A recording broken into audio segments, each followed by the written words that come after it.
దాదాపు 20 సంవత్సరాల ఇటీవల ఒకే రోజులో 22 సెంటీమీటర్ల వర్షం కురిసినటువంటి దాఖలాలు లేవు. ఈరోజు కావలికి నిన్నటి ఒక్క రోజునే 22 సెంటీమీటర్ల వర్షం కురిసిన కారణాల వల్ల కావల్లో ఉన్నటువంటి చెరువులన్నింటినీ కూడా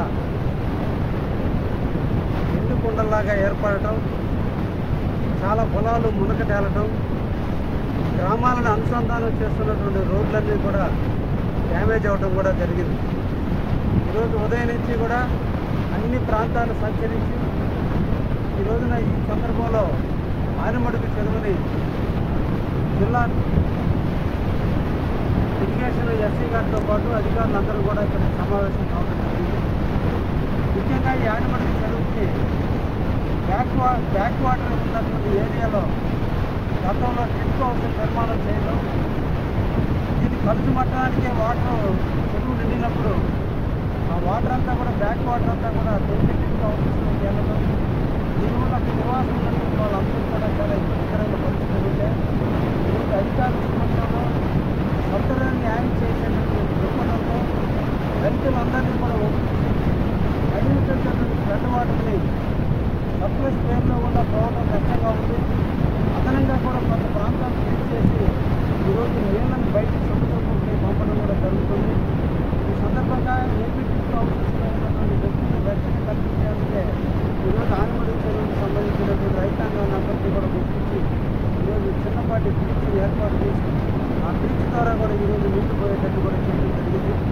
ఈరోజు లేదా రేపు ఉదయానికల్లా ఎక్కడ కూడా ఎటువంటి అవాంతర సంఘటనలు జరగకుండా ఏపీ డ్రిప్ హౌసెస్ అన్నింటిలో అందరికీ కూడా ఇబ్బంది లేని పరిస్థితి కూడా ఉంటుందని కూడా మేము అందరం కూడా ఎక్స్పెక్ట్ చేస్తున్నాం.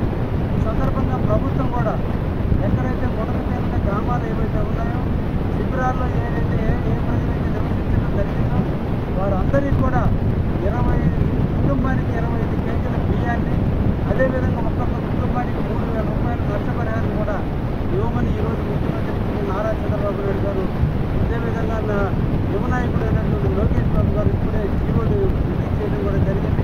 అధికారులు అందరూ కూడా ఈరోజు అప్రమత్తమై ఎక్కడెక్కడ నష్టం జరిగిందో వాటన్నింటినీ కూడా ఈరోజు పరిశీలించడం జరుగుతుంది. వాటర్ అంతా కూడా తగ్గిన తర్వాత ఇరిగేషన్ అధికారులు, అదేవిధంగా అగ్రికల్చర్ అధికారులు కూడా ఏ పొలాలు డ్యామేజ్ జరిగింది, ఎక్కడ మేరలు వేసింది, ఎక్కడ రోడ్లు విరిచేది, వీటన్నింటినీ కూడా గుర్తించి ప్రభుత్వానికి నివేదికలు పంపడం కూడా జరుగుతుంది. కావలి నియోజకవర్గంలో ఎక్కడ కూడా ఏ ప్రాణ నష్టం జరగకపోయినప్పుడు కూడా ఆస్తి నష్టాలు కూడా జరగకుండా వీలంత వరకు ప్రభుత్వ యంత్రాంగం అంతా కష్టపడి పనిచేయడం కూడా జరిగింది. ప్రభుత్వం ముఖ్యమంత్రి గారి ఆలోచన మేరకు, ముఖ్యమంత్రి గారి ఆలోచనలతో ఈరోజు మేమందరం కూడా నిరంతరం కూడా ప్రజలను కాపాడుకునేదానికి ప్రయత్నాలు చేస్తూనే ఉన్నాము. ఈ సందర్భంగా ప్రతి కుటుంబానికి కూడా మేము ధైర్యాన్ని ఉండండి. ఈరోజు తుఫాను పోయింది, మనకి వర్షాలు కూడా ఇంకా 2-3 రోజులు కూడా మనకి ఇబ్బంది లేదు. ఈ లోపల ఎక్కడైనా కూడా కరెంటు సౌకర్యాలు కూడా ఇప్పటికీ అన్ని ప్రాంతాల్లో అందించడం జరిగింది. కొన్ని ఏరియాలో వాటర్ ఎక్కువగా ఉండే ఏరియాలో ఎంత నష్టం ఉందో అక్కడ ఆ ప్రాంతాల్లో కరెంటు రిస్టోర్ చేయడానికి కొంచెం ఇబ్బందిగా ఉంది. అక్కడ కూడా ఇమీడియట్లీ కూడా రిస్టోర్ చేయడానికి యంత్రాంగం పనిచేయడం కూడా జరిగింది. రెవెన్యూ అధికారులందరూ కూడా ఎక్కడ నష్టపోయినారో వాటన్నిటి కూడా నష్టపరిహారం కోసం నివేదికలు తయారు చేస్తూ ఉన్నారు. ఇరిగేషన్ అధికారులు ప్రతి చెరువుని పరిశీలించి ఆ ప్రాంతంలో ఎక్కడ ఇబ్బందులు లేకుండా వాళ్ళు కూడా పరిశీలించడం జరుగుతుంది. ఎప్పుడూ లేని విధంగా ఈ ప్రభుత్వం, ఈ మంచి ప్రభుత్వం నారా చంద్రబాబు గారి నాయకత్వంలో, యువ నాయకుల యొక్క ఆలోచన మేరకు ఈరోజు ప్రభుత్వం ముందు చూపుగానే తీసుకున్న చర్యల భాగంగా ఎక్కడ కూడా నష్టం జరగకుండా అందరినీ అన్ని విధాలు అందరిని ఆదుకోవడం జరిగిందనే విషయాన్ని కూడా తెలియజేస్తున్నాం. తప్పకుండా కావలి నియోజకవర్గంలో ఎక్కడైతే నష్టం వాటింది, ఎవరైతే నిరాశ్రులయ్యారో వారందరికీ నష్టపరిహారం అందించేదానికి కూడా తప్పకుండా ప్రయత్నం చేస్తామని